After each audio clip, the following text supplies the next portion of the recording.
Morning Business, le débat. 1000 milliards de dollars de revenus, 5 milliards de passagers. Il est très loin le temps du Covid sur le transport aérien. Est-ce qu'il faut se réjouir? En tout cas, ce qu'on voit, Nicolas Dos, Jean-Marc Daniel, c'est que le flight shaming, ça n'existe pas. Ça n'existe pas. Alors, est-ce que c'est une bonne nouvelle? C'est une très bonne nouvelle. La honte de prendre l'avion. Voilà, alors, c'était la formule de Greta, là. Greta Thunberg. Et alors, c'est une très bonne nouvelle si je m'appelle Air France, Airbus ou EasyJet. Ça, c'est clair. C'est une très mauvaise nouvelle si je m'appelle Marie Toussaint ou Jean-Marc Jancovici. Chacun choisira son camp pour savoir si la nouvelle est bonne. Économiquement, c'est une bonne nouvelle. Effectivement, ça a échoué. C'est toujours la même chose.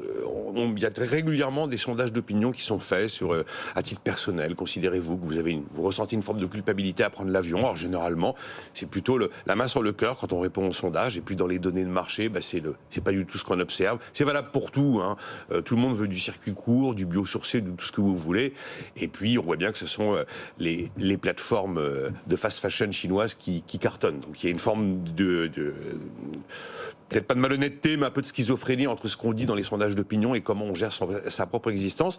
Ce qui m'a frappé dans les chiffres qui ont été publiés par IATA, qui sont des prévisions 2024, c'est que clairement ce qui tire aujourd'hui le transport aérien, c'est la clientèle Asie-Pacifique. C'est pas la clientèle européenne, qui reste importante, c'est pas la clientèle américaine. Et d'ailleurs, en France, par exemple, on n'a pas retrouvé les niveaux d'avant Covid sur les vols nationaux, les vols intérieurs. Donc ça veut dire que ça illustre bien le fait que c'est très compliqué dans une phase de transition énergétique mondiale d'aller demander à une partie de la population du monde de bien vouloir se passer des énergies fossiles bon marché, ces mêmes énergies qui ont fait les grandes heures de 100 ans de révolution industrielle occidentale.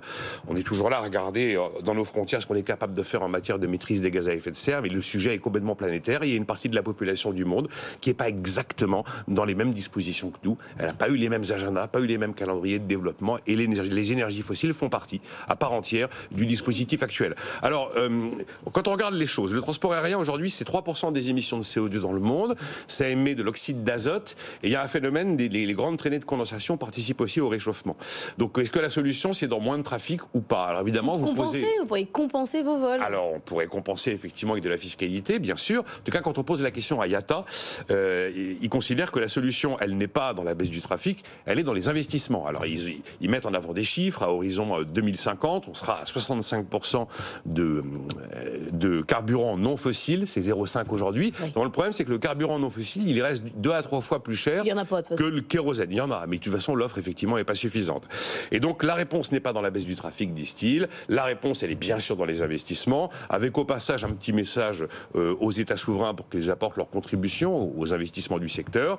Et donc, l'argument d'IATA sur on a retrouvé des niveaux supérieurs d'avant Covid, mais c'est pas pour ça qu'on est en train de détruire le monde, c'est de dire que, regardez, en face des 1000 milliards de chiffres d'affaires qu'on anticipe pour 2024, eh ben, il y aura des dépenses du secteur à hauteur d'environ 930 milliards de dollars. Donc, on agit pour le transport aérien de demain. Voilà où nous en sommes. Jean-Marc, certains vous traitent de Khmer vert dans la rédaction. Qu'est-ce que vous inspire ces chiffres? Écoutez, je vais conforter cette opinion, c'est-à-dire, je vais effectivement, on peut considérer, vous savez, c'est l'image de la langue d'Ésope. C'est dans un premier temps on dit c'est la meilleure des choses et dans un deuxième temps on dit c'est la pire des choses. Moi, je pense que c'est une chose qui est assez inquiétante.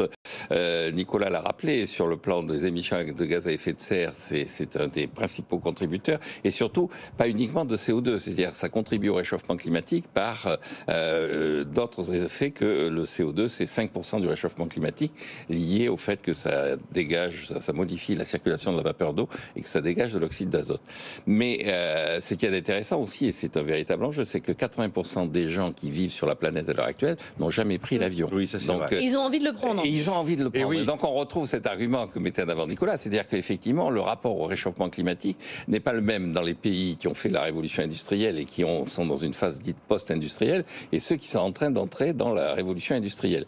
Et donc face à ça, la réponse du Khmer vert, c'est deux choses. Un, c'est sur le plan économique, le réchauffement climatique, c'est pas uniquement sur le plan écologique, c'est aussi sur le plan économique. Une externalité, c'est un problème économique et ça nuit aussi à l'économie. Et donc deuxième élément, à partir de ce moment-là, il y a une réponse économique. La réponse économique, c'est de mettre des taxes carbone. Et donc de mettre des taxes carbone et de convertir ces taxes carbone, quand l'IATA dit il faut que les États contribuent contribue aux investissements de convertir ces taxes carbone effectivement en investissement vert. Alors, un des atouts du transport aérien que met en avant l'IATA et sur lequel il faut avoir ça en lumière, c'est que le transport ferroviaire nécessite beaucoup d'investissements sur le trajet.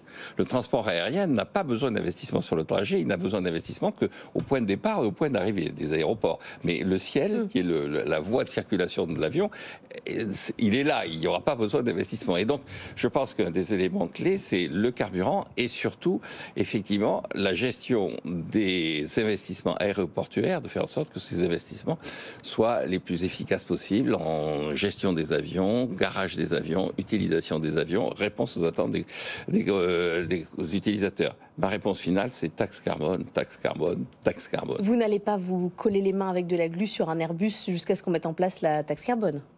Pas encore. Pas encore, mais je vois qu'on y réfléchit. En tout cas, les compagnies, c'est la technique qui mettent en avant. Airbus doit sortir un avion à hydrogène en 2035, d'après ce que l'on sait. Merci à tous les deux.